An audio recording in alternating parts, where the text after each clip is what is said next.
एक थी डायन। माधवपुर नाम का एक गांव था। उस गांव में अजय और पार्वती नाम के पति पत्नी रहते थे। अजय सरकारी नौकरी करता था। एक दिन की बात है, गर्मी का समय था। अजय ऑफिस का काम खत्म करके रोज की तरह ऑफिस से घर वापस जा रहा था। रास्ते में एक बाजार पड़ता था, तो उसने सोचा कि घर जाते समय कुछ सब्जी लेते चलूं।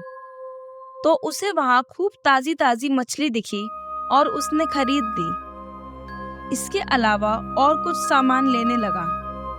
सामान लेते लेते उसे समय का पता ही नहीं चला। काफी अंधेरा हो चुका था।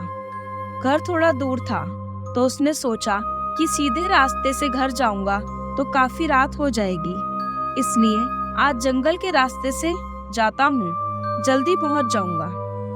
वह जंगल की ओर अपनी गाड़ी घुमा लेता है। काफी अंधेरा हो चुका था और अजय तेज गति से गाड़ी चला रहा था। थोड़ी देर बाद उसकी गाड़ी के सामने एक औरत आ गई और अजय ने झटके से ब्रेक मारते हुए गाड़ी को रोका। अजय ने उस औरत को देखा। वह औरत बड़ा सा घूंघट डाल रखी थी और जोर जोर से रो रही थी। अजय ने उससे पूछा कि कौन हो तुम और तुम्हारा घर कहाँ है? इतनी रात को इस घने जंगल में क्या कर रही हो? लेकिन वह अजय के किसी भी सवाल का जवाब नहीं दे रही थी और बस रोए जा रही थी। उसके रोने से ऐसा लग रहा था कि पूरा जंगल ही गूंज रहा है। अजय ने सोचा कि शायद किसी मजदूर की पत्नी होगी जो रास्ता भटक गई है। रास्ता बहुत ही सुनसान था, इसलिए उसने सोचा कि इस औरत की मदद की जाए। फिर अजय ने बोला कि तुम मेरे साथ मेरे घर चलो, सुबह होते ही तुम्हें तुम्हारे घर छोड़ दूंगा।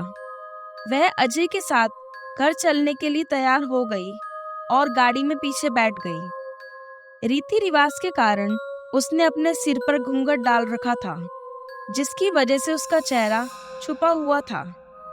काफी रात हो गई थी, तो घर पर अजय की पत्नी उसका इंतजार कर रही थी। जैसे ही घर के बाहर गाड़ी की आवाज सुनाई दी, वैसे ही पार्वती दौड़कर बाहर आई और उसने अजय के साथ एक औरत को देखकर पूछा कि ये औरत कौन है जो तुम्हारे साथ आई है? अजय ने सारी कहानी पार्वती को बताई। पार्वती की तबीयत थोड़ी खराब थी, इसलिए वह खाना नहीं बना पाई थी।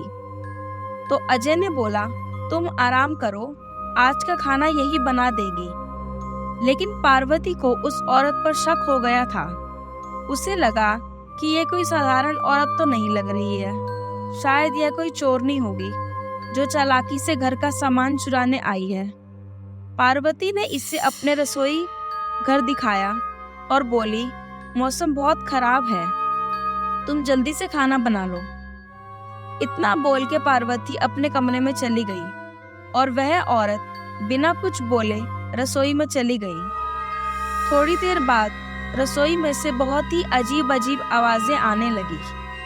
पार्वती उन आवाजों को सुनकर सोचने लगी कि ये कैसी आवाज आ रही है। फिर उसने सोचा शायद मौसम खराब है, इसकी वजह से आ रही होगी।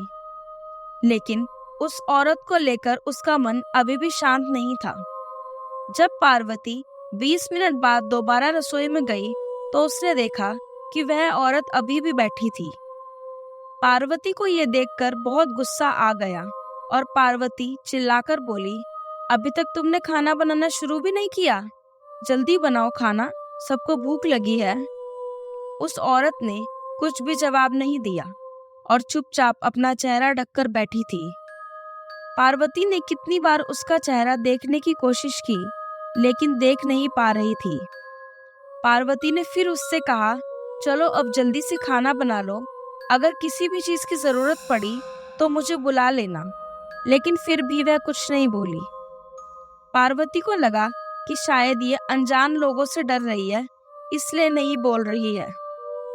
पार्वती रसोई से चली गई, लेकिन जब वह 10 मिनट बाद वापस आई तो रसोई का दृश्य देखकर डर गई। उसके पैर वहीं जम गए और गले से आवाज भी नहीं निकल रही थी।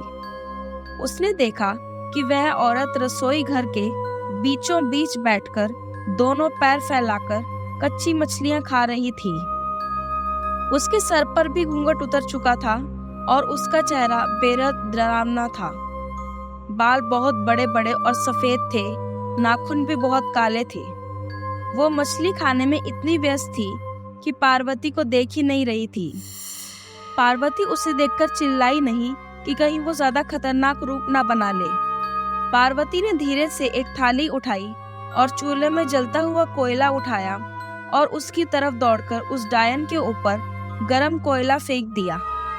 आग की जलन की वजह से वह जोर जोर से चिल्लाने लगी। उसकी आवाज इतनी तेज थी कि उसे सुनकर सारा गांव इकट्ठा हो गया। पार्वती ने उसे आग दिखा दिखाकर अपने घर से बाहर भगा दिया।